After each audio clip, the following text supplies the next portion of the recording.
welcome to the Future Olympian.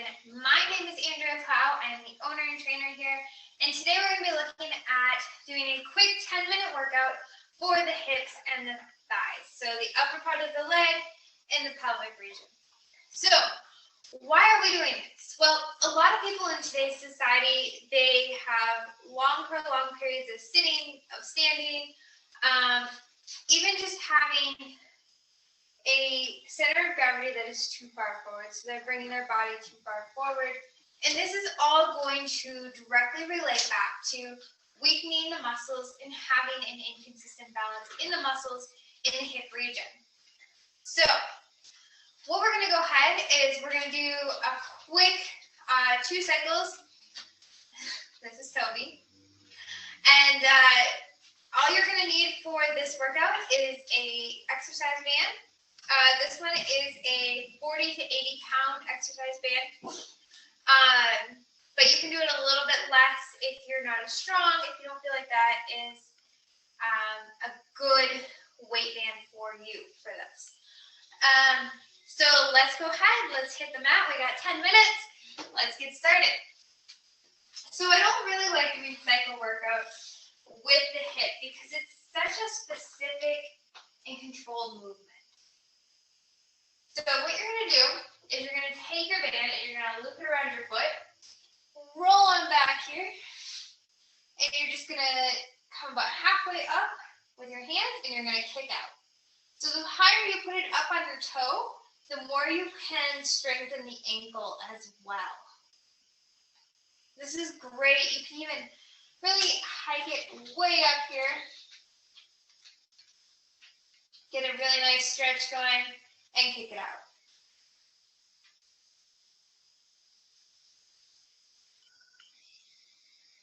All right, now come to the side, kick it out to the side.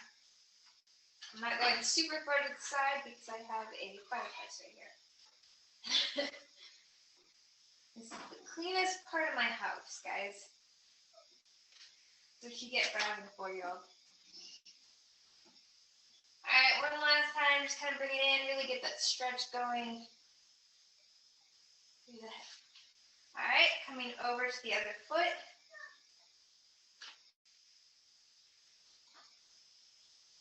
Bring it back, keeping it up. If you need to, hold that stretch, bring it into the body.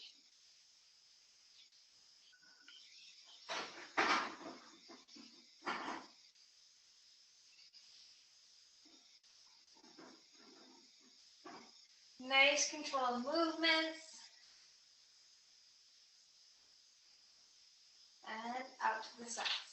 Way out. Both sides. As far out as you can.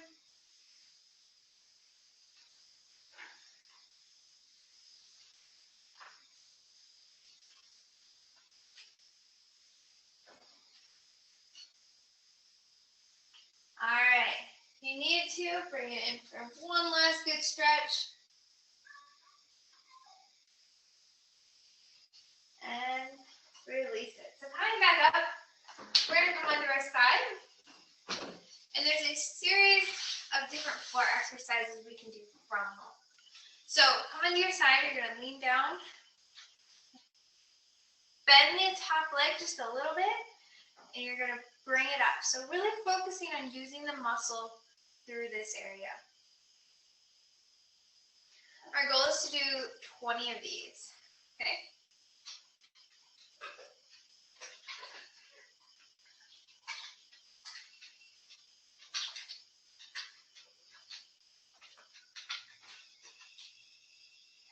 $11, $12, $13, $14, $15. Make sure to keep the leg straight. So you want it straight out of the hip. You don't want to bend it back like this. You don't want it bent like this. You want it straight out of the hip, bringing it up. We have about 5 more here.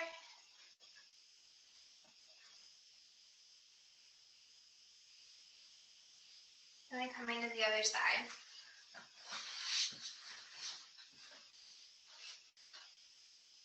Again, 20 on this side, staying on that hip, bringing it straight over the hip on top.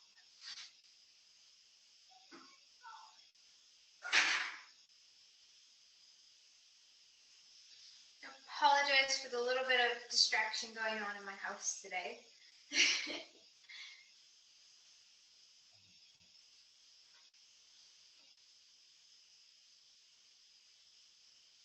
13, 14, 15, 16, 17, 18, nice and controlled, 19, and 20.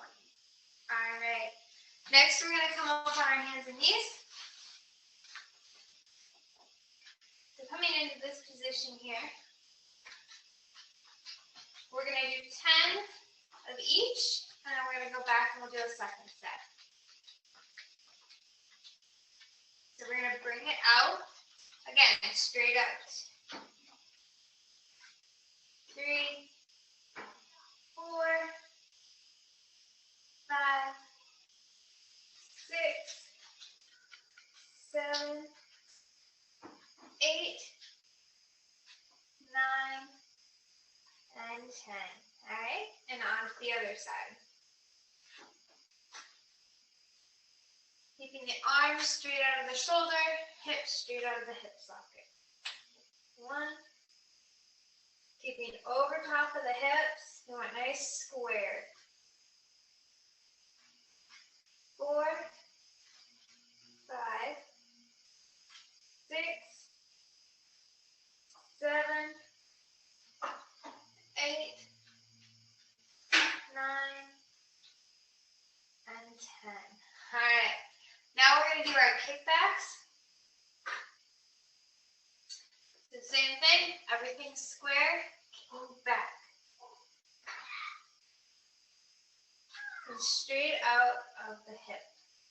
So our hips are a ball and socket joint. So that means that, keep going. So that means that we have a ball right here and it sits inside the socket. And what that does is it utilizes this full range of motion.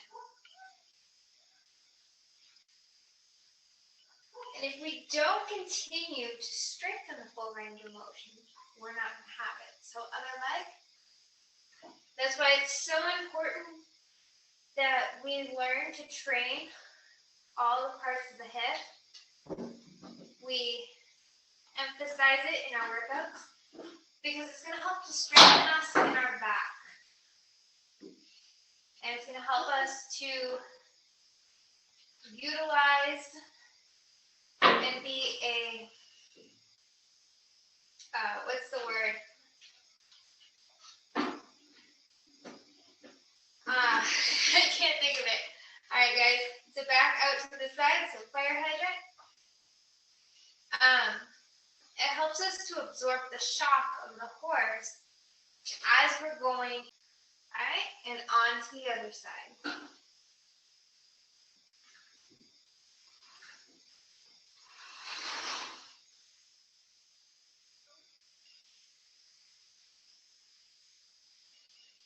All right, and go ahead into our kickbacks.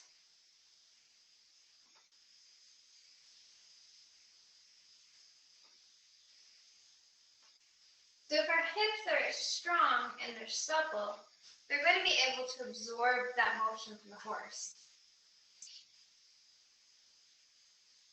And that is what makes us look like we are riding effortlessly. Other side. So last one, guys.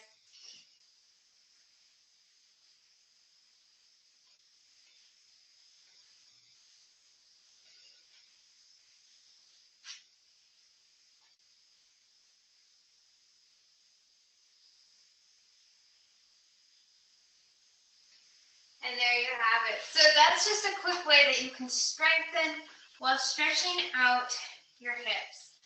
A really good one, we're just going to end on here. Coming into butterfly and just allowing the hips to open up. Coming forward. dropping the body down. So we're just underneath that 10-minute mark, but that's okay. It kind of gives you a rough idea, a pretty good idea, rough, pretty good start to opening those hips, becoming stronger, and being a better rider. So, hope everyone has an incredible day. I hope you found this incredibly helpful.